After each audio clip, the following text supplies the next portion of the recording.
श्री स्वामी समर्थ. स्वामी महाराज तुमच्या मनातील सर्व चांगल्या इच्छा या लवकरात लवकर पूर्ण करत एवढी स्वामींच्या चरणी मी प्रार्थना करते आणि आजच्या या नवीन व्हिडिओला सुरुवात करते.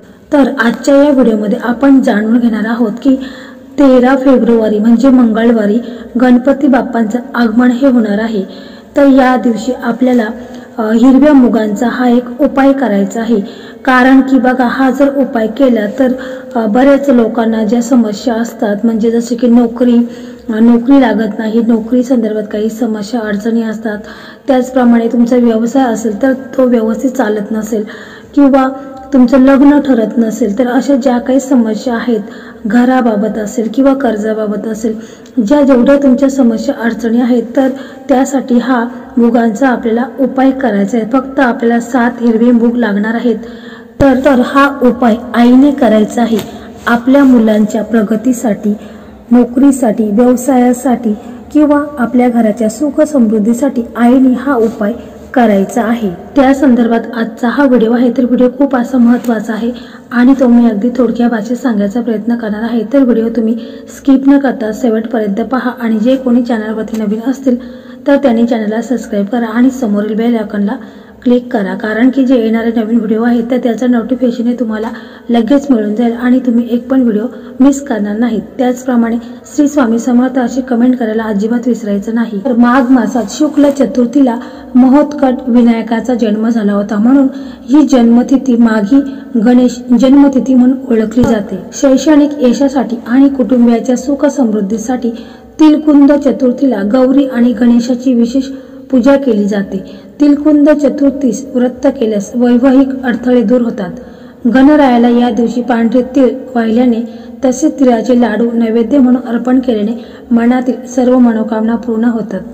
13 फेब्रुवारी रोजी माघी गणेश जन्म म्हणजे यंदा 3 योग एकत्र जुळून आलेले आहेत. तर असा शुभ संयोग जुळून आलेला आहे. तर म्हणून आपल्याला काही उपाय देखील करायचे आहेत आपल्या घरासाठी, आपल्या पतीच्या प्रगतीसाठी, घराच्या सुख समृद्धीसाठी, त्याचप्रमाणे इच्छा मनोकामनेसाठी आपल्याला हा उपाय करायचा आहे. तसेच अग्निपुराणात या दिवसाबद्दल उल्लेख आहे की जो कोणी या दिवशी श्री गणेशाची विधिवत पूजा करतो त्याला मोक्ष प्राप्त होतो. गणेशाची विधिवत पूजा केल्याने आपल्या ज्या काही मनोकामना आहेत त्या देखील पूर्ण होतात. तसेच जे काही संकट आहेत, अडचणी आहेत, समस्या आहेत तर त्या देखील दूर होतात. 13 तारखेला मंगळवारी गणपती बाप्पांचं आगमन होणार आहे. काही घरांमध्ये 1.5 दिवसाचा बाप्पा असतो. हा बाप्पा कोणी नवसाचा देखील ठेवत असतो, म्हणजे जे कोणी नवस बोलत असतात तर ते हे माघ महिन्यातील गणपती बसवत असतात. तर या दिवशी म्हणजे मंगळवारी आपल्याला सकाळी ब्रह्ममुहूर्तावर उठायचं आहे. आपले नित्यकर्म आटपून घ्यायचं आहे. तसेच आपल्याला सूर्यदेवांना अर्घ्य द्यायचा आहे. त्यानंतर आपला जो उंबरठा आहे तर त्या उंबरठ्याची देखील आपल्याला पूजा करायची आहे. तिथे आपल्याला हळद कुंकू अक्षता अर्पण करायचे आहेत. एखादं फूल असेल तर ते दोन्ही साईडला आपल्याला फूल हे अर्पण करायचे आहे. त्याच्यानंतर आपल्याला दरवाजाच्या दोन्ही साईडला आपल्याला स्वस्तिक चिन्ह हे काढायचे आहेत. कारण स्वस्तिक चिन्ह हे खूप शुभ असतात, म्हणून आपल्याला स्वस्तिक चिन्ह देखील काढायचं आहे. त्यानंतर आपला जो उंबरठा आहे त्याच्या मध्यभागी आपल्याला थोडे तांदूळ हे थोडे भिजत टाकायचे आहेत आणि त्या तांदळाची पेस्ट बनवायची आहे आणि त्याच्याने आपला उंबरठा आहे त्याच्या मध्यभागी आपल्याला ओमचं चिन्ह काढायचं आहे. कारण यामुळे आपल्या घरामध्ये नकारात्मक ऊर्जा ही प्रवेश करू शकत नाही, म्हणून आपल्याला असं करायचं आहे. हे सर्व झाल्यानंतर मग आपला देवघर आहे तर तिथे आपल्याला जायचं आहे. तिथे गेल्यानंतर मग आपल्याला एक चौरंग घ्यायचा आहे, त्याच्यावरती लाल कपडा टाकायचा आहे आणि चौरंगाच्या खाली आपल्याला एक स्वस्तिक चिन्ह काढायचं आहे.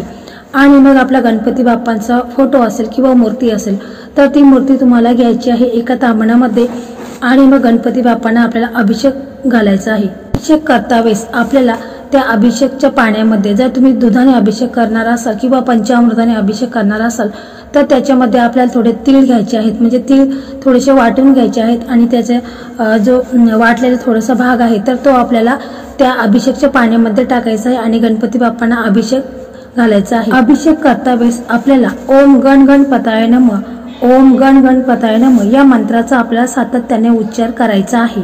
गणपती बाप्पांना स्वच्छ पुसून घ्यायचं आहे आणि चौरंगावरती ठेवायचं आहे। त्याच्यानंतर गणपती बाप्पांना आपल्याला धूप दीप दाखवायचा आहे। जास्वंदीचं फूल असेल तर तो देखील आपल्याला गणपती बाप्पांना अर्पण करायचं आहे, कारण जास्वंदीचं फूल हे गणपती बाप्पांना खूप प्रिय आहे।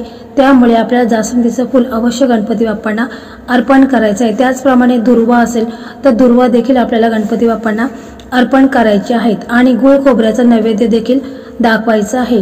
त्याच्यानंतर आपल्याकडे त्याच्यानंतर मग आपल्याला माता पार्वती व नंदी तसेच महादेवांची शिवलिंग असेल तर तिची देखील आपल्याला विधिवत पूजा करायची आहे। मग ही सर्व सेवा झाल्यानंतर मग आपल्याला संध्याकाळी काय करायचं आहे म्हणजे प्रदोष काळामध्ये किंवा तुम्ही सकाळी देखील हा उपाय करायचा आहे। तर आपल्याला 7 हिरवे मुगाचे दाणे लागणार आहेत।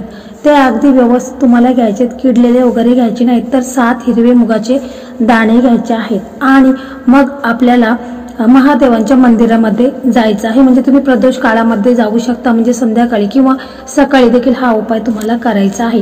तर तिथे गेल्यानंतर मग आपल्याला मंदिरामध्ये गेल्यावर आपल्याला प्रथम दीपदान करायचं आहे, कारण या दिवशी जर आपण दीपदान केले तर इतका त्याचा चमत्कार होईल की तुमचे भाग्य बदलून जातील। म्हणून ह्या गणपती बाप्पा ज्या दिवशी बसतील त्या दिवशी तुम्हाला अवश्य महादेवांच्या मंदिरामध्ये दीपदान करायचे आहे।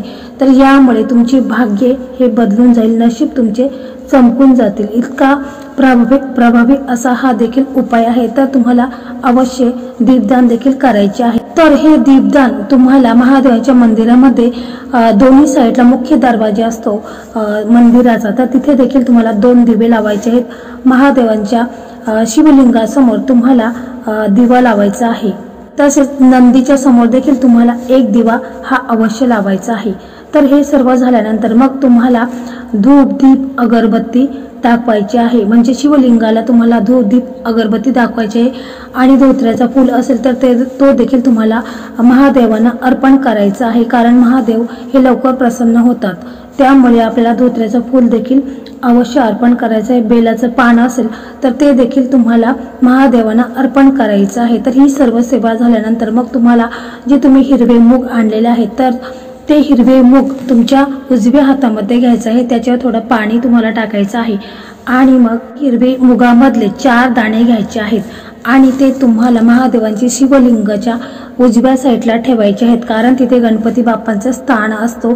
ते ठेवता वेळेस तुम्हाला ओम गण गणपताय नमः, ओम गम गणपताय नमः या मंत्राचा तुम्हाला 11 वेळा उच्चार करायचा आहे आणि ते मूग आहे ते तिथे तुम्हाला अर्पण करायचे आहेत। त्याच्यानंतर 3 दाणे शिल्लक राहिलेले आहेत, तर त्याच्यामधील तुम्हाला 1 दाणा आहे तर तो महादेवांची पिंडी आहे। म्हणजे अशोक सुंदरीचा जो निमुळता भाग असतो, पिंडीचा जो निमुळता भाग असतो तिथे अशोक सुंदरीचं स्थान असतं, तिथे तुम्हाला 1 दाणा अर्पण करायचा आहे। आता उरले 2 दाणे, तर त्याच्यातील तुम्हाला 1 दाणा आहे तर तो तुम्हाला नंदीच्या पायाखाली ठेवायचा आहे। म्हणजे नंदीचा जो पाय वरती उचललेला आहे तर त्या पायाखाली तुम्हाला हा हिरवा मुगाचा दाणा ठेवायचा आहे आणि राहिला 1 दाणा, तर तो 1 दाणा आहे तर तो तुम्हाला आपण 1 तांब्यावरून पाणी घ्यायचं आहे। त्या पाण्यामध्ये तुम्हाला तो हिरव्या मुगाचा 1 दाणा टाकायचा आहे आणि महादेवांना त्याचा अभिषेक करायचा आहे। अभिषेक करता वेळेस तुम्हाला ओम नमः शिवाय किंवा श्री शिवाय नमस्तुभ्यं या मंत्राचा तुम्हाला 11 वेळा जप करायचा आहे। जप करता वेळेस तुमच्या मनामध्ये जी काही इच्छा आहे की तुम्हाला चांगली नोकरी मिळू दे किंवा तुमचं लग्न लवकर ठरू दे, व्यवसायामध्ये काही अडचणी असतील, समस्या असतील, तुमच्या घराबाबत काही प्रश्न असतील किंवा तुमचं घर लवकर होऊ द्या, ज्या तुमच्या मनामध्ये कोणतीही इच्छा असेल, कारण हा जो उपाय आहे तर आपली मनोकामना पूर्तीसाठी हा उपाय आपल्याला करायचा आहे। तर जेवढ्या तुमच्या मनात ज्या काही इच्छा असतील तर त्या तुम्हाला बोलायच्या आहेत।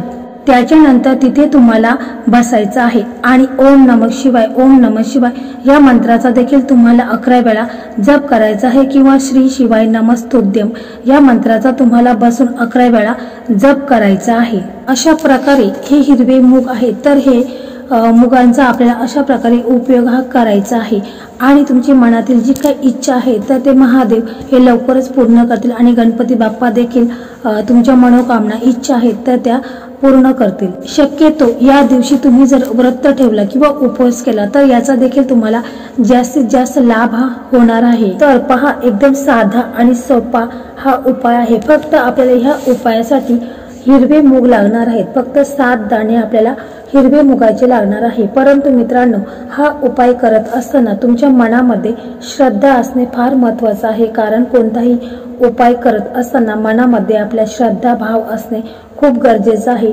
त्यामुळे त्याचा आपल्याला जास्तीत जास्त लाभ होत असतो। तर मित्रांनो, अशा प्रकारे आजचा हा व्हिडिओ होता। तर हा व्हिडिओ तुम्हाला कसा वाटला कमेंटमध्ये मला नक्की सांगा। आणि जर तुम्हाला हा व्हिडिओ आवडला असेल तर व्हिडिओला लाईक करा, शेअर करा आणि चॅनलला सबस्क्राईब करा। धन्यवाद।